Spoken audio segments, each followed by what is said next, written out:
Chapter 10. 9S's story. Truth. Considering he had been involved in a close-range explosion, his visual mechanisms were surprisingly intact. But he couldn't hear it at all.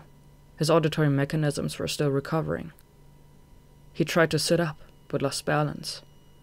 He had tried propping himself up on his left arm, but instead clumsily fell backward. Peering toward where his left arm should be, he realized it was missing. The moment he saw the jagged, open wound, he felt tremendous pain. Remarkably, he hadn't been aware of the searing ache from his arm being ripped apart.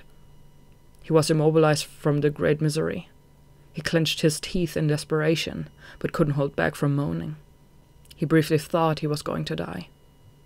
He looked around to try and diffuse the pain. He saw 2B. Her cassis was lying on the ground. There was only one left, miraculously having avoided the fate of being buried beneath the rubble. 2B. He extended his right hand to stroke her cheek. Back at the bunker, when 2B was going through maintenance, she had lain like this, with her eyes closed. If he said, "All done now," would she open her eyes as she had so many times in the past?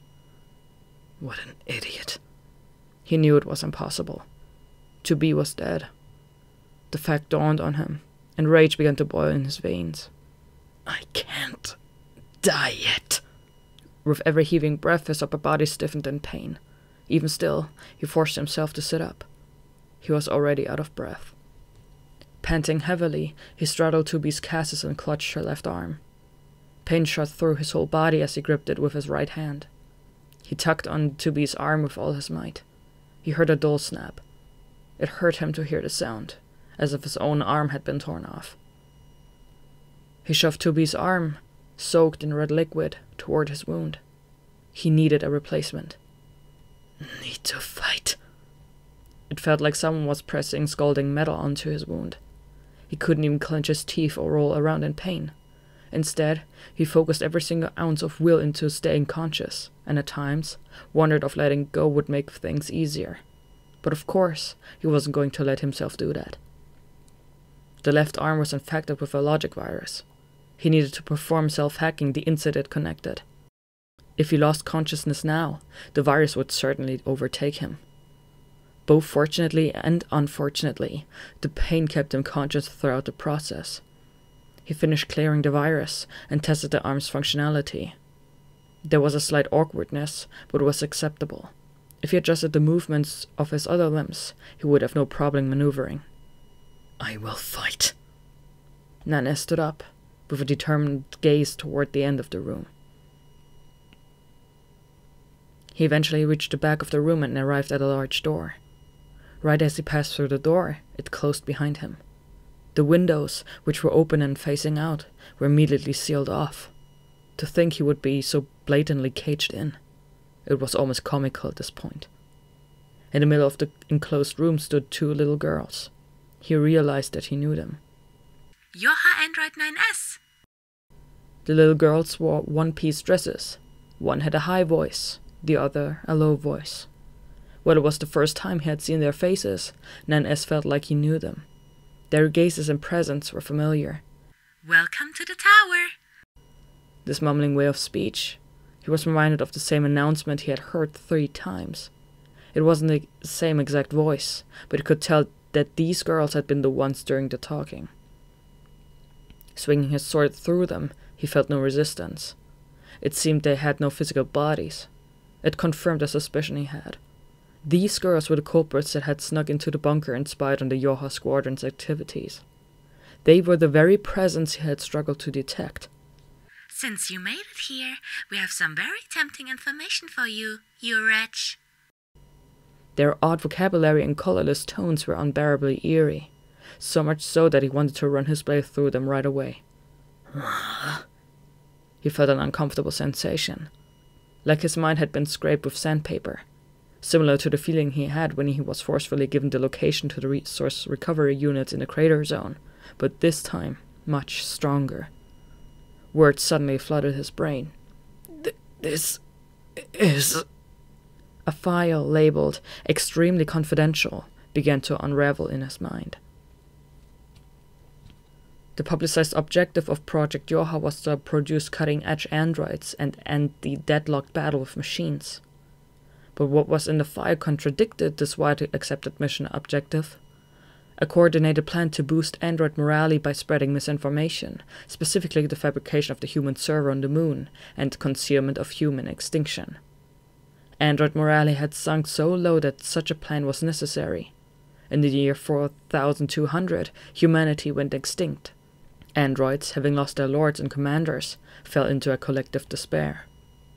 Devola and Popola were unaware of the truth because they had their memories erased, but Project Gestalt was an initiative to save humans from an epidemic.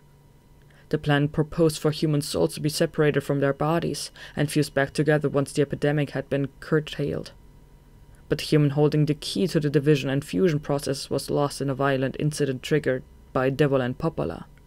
It became impossible to fuse human souls and bodies back together, dooming humanity to extinction. Command had tried to conceal the failure of Project Gestalt, but information about it circulated as rumors.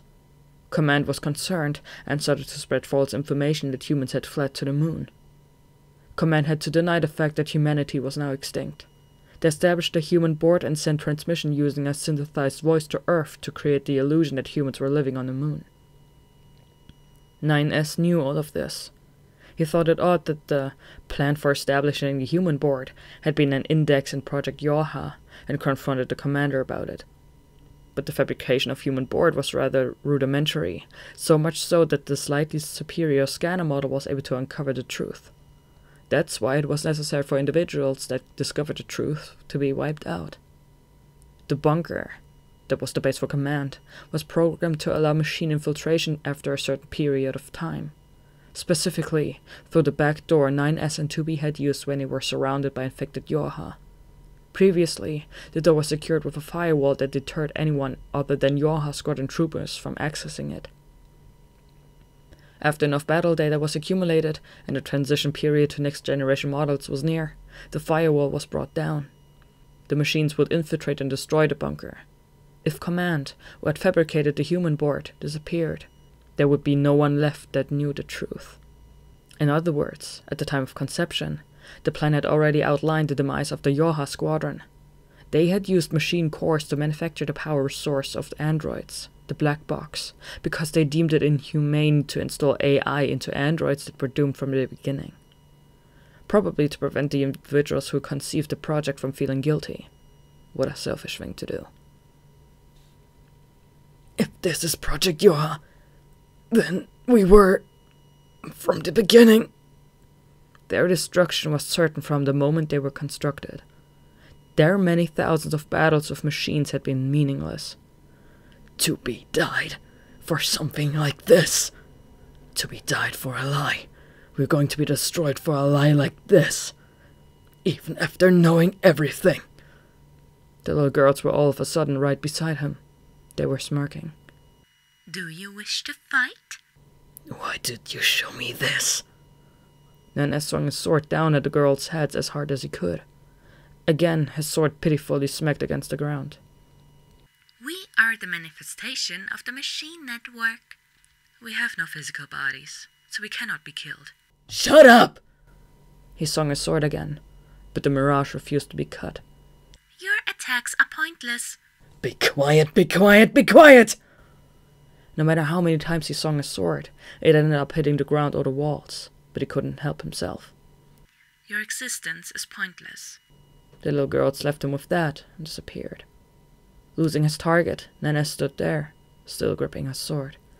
I'll destroy everything. You too? This tower? If they weren't here, he would find them. If he couldn't draw them out, he would destroy this whole tower along with them. He heard the footfalls of multiple individuals, infected Yoha heading his way. Time after time. They're so stubborn. Oh well, I'll destroy you too. I won't spare a single one of you. All of you. The resource recovery unit had broken down when he destroyed the core of the top floor. That meant that there should be a core, or something equivalent, on the top floor of this tower as well. He was going to invade the core, take it over, and make the tower self-destruct. If this tower was indeed a launch pad, it would be enough potential energy to blow itself to pieces. All he had to do was go up, higher and higher. If he aimed for the top, his wish would probably come true. It was actually convenient when a few flight units ambushed 9S. He shot down all but one of them with Pod's artillery. For the last unit, he hacked the infected android aboard and stole the unit. Navigating to the top floor would be much easier in a flight unit. Pod, transfer the controls to me. Warning. This flight unit is confirmed to be infected with a logic virus and will affect... Transfer now! Roger. Viral infection? Like he cared. He was already infected. He had just delayed it by injecting himself with the vaccine on hand. It wasn't a vaccine specifically designed to combat this type of virus, but as long as it brought him enough time to destroy the tower, he was fine with it. The edges of his vision began to go dark. He could hear a slight noise in his auditory mechanisms. He didn't have much time left, probably. Mumbling that he had to hurry, 9S entered the flight unit. Flying types appeared as he was ascending. They were extremely irritating, like small insects flitting about in front of him. Up, up, 9S mumbled as he thought. He defeated a small walking type, a flying type, a medium four-legged walking type, and a snake-like machine before carrying onward. He also fought a large spider-like machine on the way. We are not bad machines. I am. We are. We... The machine suddenly started making strange noises. What's happening? Report. Confirm the disintegration of enemy AI. Speech impediment is the repercussion of the aforementioned event. Enemy AI? The little girls disintegrated? They died? Then why were the machines still moving? Why was the large one still crawling around, and the flying type still buzzing about? Hypothesis? Machine attacks are carried out according to residual data left on enemy servers. In the end, unless he destroyed the tower, it seemed like these machines would keep functioning, and keep spouting vexing utterances. Let's play, let's play, let's play. Play with me. Mom, Mom, Mom. We're gods, we're gods, we are gods. Be quiet. You're so annoying. Shut up. Just break. I don't want to hear anything other than 2B's voice. I only want to hear 2B's voice, and 2B's footsteps, and her breaths, and the sound of her swinging sword, and her also a close make when she moves, and all the other sounds can just be gone. That's why I'm destroying. 2B isn't here. I'm destroying everything because I can't tolerate anything other than 2B. Let's head to the stars. Let's sing a song we offer now. Shut up. Why do you keep hearing their voices? Am I imagining things because of the infection? That's probably it. A machine wouldn't ask questions like, why do we exist? Just break already! Pod! A laser at full power pierced the large machine. The spherical body melted from the heat, and just as he realized it was swelling up, it exploded in a thunderous bang. 9S hunched over and thought through the blast. The shockwave passed, and his surroundings settled down. The smoke cleared from his eyes, and he could see again. As he was chasing the machine, he had reached the top floor. A2. A2 stood amidst the dust in the air. He had finally found her. There was no machine presence nearby. Pod was silent too. No enemy signals. There would be no interruption. This time, he could kill A2. 9S pointed his sword at A2, but A2 refused to take a fighting stance. This tower is a giant cannon aimed toward the human server on the moon. The residual human data is going to be destroyed, said A2. So, what was the problem? What was she saying all of a sudden? This was a really useless conversation. The back of his throat trembled with laughter. It was so ridiculous he couldn't bear it. Whatever. He restrained himself from laughing. Nothing matters anymore. Not even that. He saw A2 faintly furrow her brow. A2 probably didn't know the truth. That's why she was worried about how this facility was a giant cannon, with such conviction. Did you know? Humanity is dead, said 9S. The truth that he was never able to reveal to 2B. He didn't want to shock her, to upset her, so he had never told her. And to hide that fact, the human server on the moon was established to give androids a reason to fight with their lives on the line. We were made to protect that lie, said 9S. We weren't created to exterminate the machines, or take back Earth. To complete the lie, the Yoha squadron was arranged to be annihilated, 9S continued. Humans still lived on a lunar base, as long as that lie was left standing. The rest was unnecessary. Did you know? The commander, 2B, and I, we were all sacrificial lambs. We weren't created to be a symbol of hope for humanity. We weren't born into this world because someone needed us. We weren't needed, yet thought and died. Our lives had utterly no meaning. The red girls weren't lying. It was all true. Your existence is pointless. They were right. 9S, where? A2 opened her mouth to say something. It was easy to tell that she was troubled from her voice and expression. Shut up! Don't look at me like that! He screamed inside his head. He couldn't forgive that face, identical to 2B's. He couldn't forgive those hands that held 2B's sword. That day she... You killed 2B! He couldn't forgive that the most. Even if, that day, 2B was already infected with the virus. Even if her eyes were red when she looked back at him. That's reason enough for us to kill each other, said 9S. A2 had still taken 2B's life with a sword. 2B. A2 opened her mouth again. 2B was struggling. She had to disguise her model type. And keep killing you. Disguise her model type? Why did A2 know about that? She was formerly known as 2E, a Type E model responsible for executing Yoha androids. Why did this bastard know that? That 2B's real identity was a Model E, with a directive to execute 9S when he came too close to uncovering the truth. 9S had only figured out this fact after spending a long time working with 2B. He started to feel suspicious when he realized he had no information about Type E models in his memory. He had met an amnesiac android in the city ruins. She was a Type E who disguised herself as a friend to her comrades, only to spy on and eventually execute them. Unable to bear the stress, she erased her own memories. When 9S heard that story, he was surprised to hear that a Type E responsible for executions even existed. He became apprehensive of himself. He certainly should have known about the existence of Type E, yet he had no information regarding the subject. That's when he realized that his memory was being erased. In the past he had been executed by a Type E and cleansed of memories relating to that incident.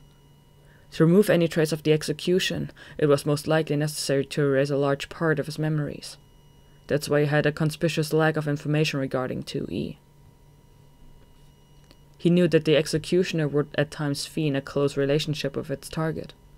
Furthermore, Type E androids, who acted as executioners, were required by their role to have battle capabilities higher than a Type B. Fighting alongside her countless numbers of times, he had realized that 2B was too strong to be a Type B. He had all the evidence. It was inevitable that he would figure it out. You probably knew, right? Asked A2. Shut up, shut up, shut up! Be quiet. Don't talk like you know it all, with the same face as 2B. You don't know anything. What do you know about us? He grasped his sword. He needed to hurry. The noise was getting worse. The infection was progressing. He had to destroy her before his movement mechanisms became impaired. Just then, Pod jumped into his already blurry vision. Recommendation: cease fire. Fighting with her now is illogical and... Order to Pod 153.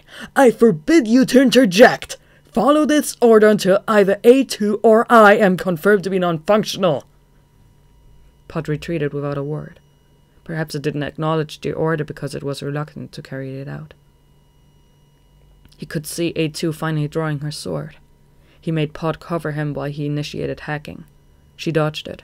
A2's movements were startlingly quick, as if she knew what he was going to do. He wondered if, maybe, he had thought A2 in the past. Perhaps he didn't know because 2B had erased his memories.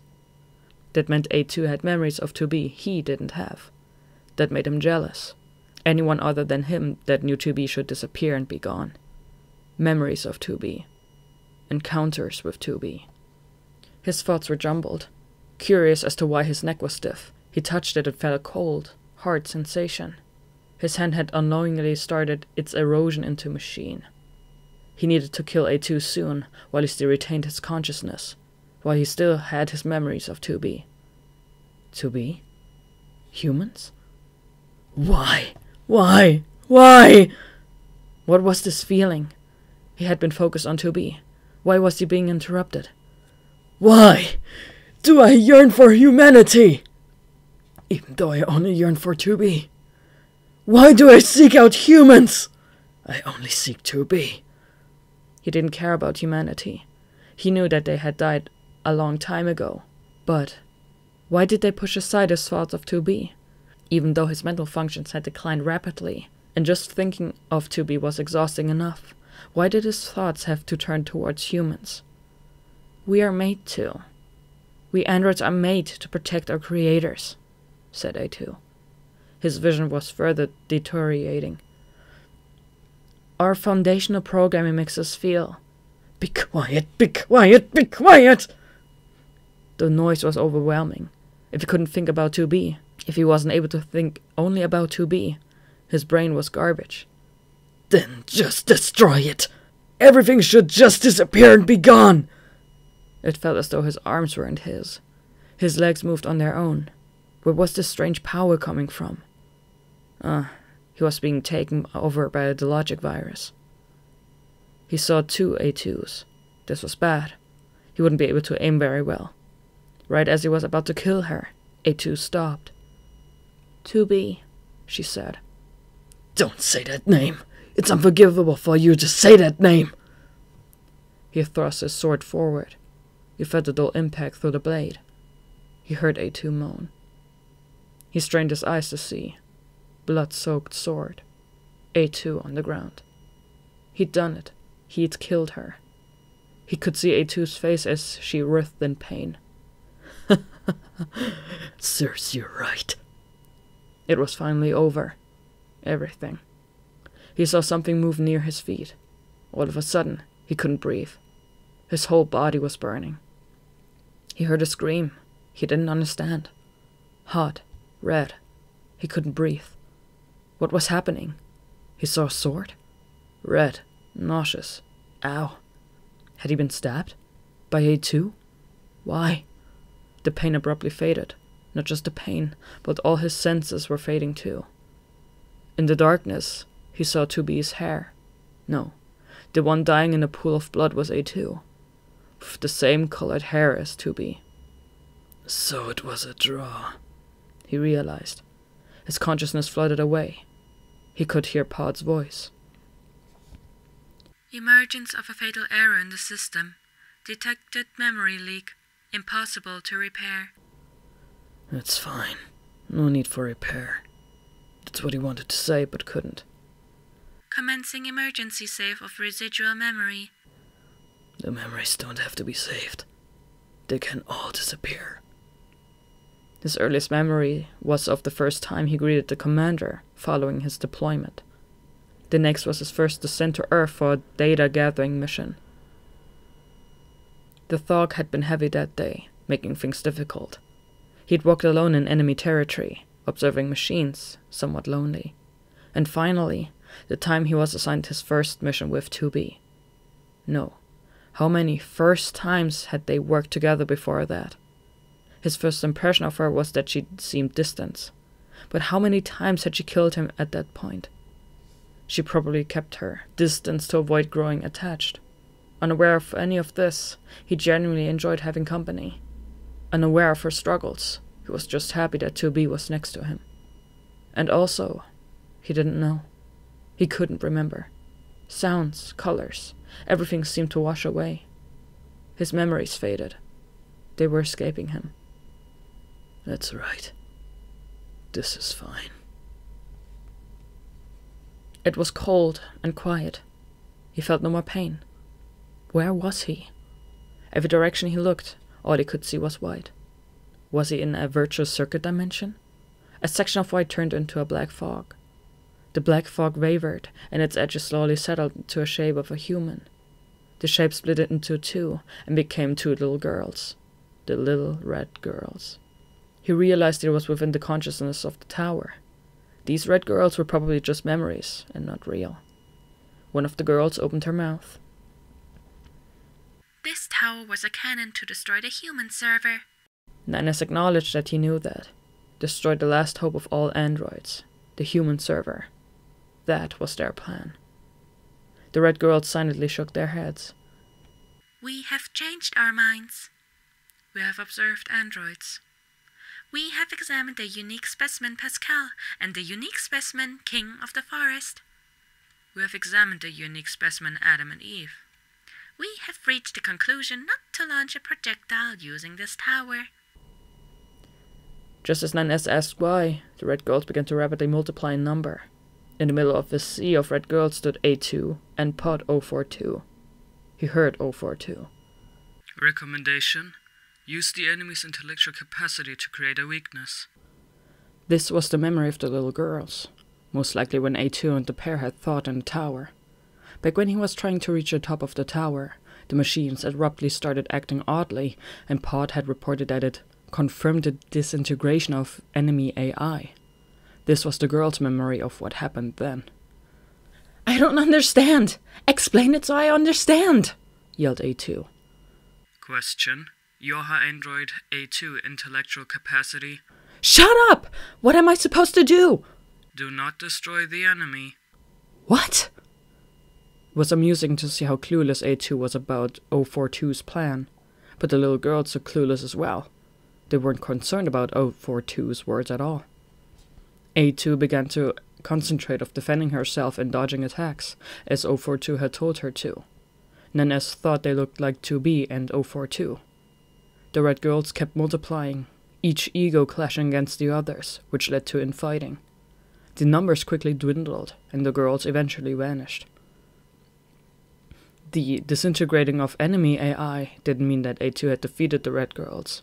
The red girls had killed each other and disintegrated on their own. He had heard that species that multiply too rapidly, or evolve too rapidly, have a difficult time maintaining cohesion and fall into oblivion. The girls had ruined themselves. Humanity too rapidly multiplied, fought each other, killed each other, and eventually became extinct. The ones responsible for triggering their demise hadn't been humans themselves, but instead something they had created. It was a fate mirrored by the deaths of the little red girls. When he came to, the little red girls, or rather, the memory of the little red girls, had reduced to just two of them. We've decided to launch an ark using this tower. We've decided to steal the memory of machines in an ark and send off to a new world. Ark? New world? Are you going to launch a rocket into space? We might roam about in empty space for eternity. We might not reach a destination. But you're still going? We are manifestations of the network. We aren't constrained by time. Adam appeared beside the little girls. Eve was there too. They were also probably the memory of Adam and Eve, and not their actual physical selves. Adam was gently holding Eve, who was sleeping quietly. There was a two-legged walking machine. Next to it a smaller machine. It had a bucket on its head, and kept blissfully repeating the phrase, Big brother, big brother. Do you want to come with us? Adam asked. His voice held no hate. Now that he thought about it, he didn't feel any hostility from the little girls either. And 9S himself had no more reason to hate machines. No, perhaps it never existed in the first place. Then why did we fight? I can't go. We Yorha have no right to be loved by the world. We were born, desired by no one. The only thing desired of us was to be gone from this world. I was born, unaware of that fact, and died when I realized the truth. It would be the same, no matter where I go. No matter how far I travel, things won't change. I can't go. I see, said Adam. I'll stay here. I'll vanish here. I'll stay here, alone, and watch you go. The ark was launched. carrying the memories of Adam, Eve, the little red girls, and the machines. The Ark roared away from Earth, and the tower crumbled down, having fulfilled its role. There was overflowing light. He wasn't sure where the light came from. It was white and overwhelmingly bright. A silvery white light. Its glow was almost like... Ah, finally, I found you. Along with the familiar name, everything melted in the light and disappeared.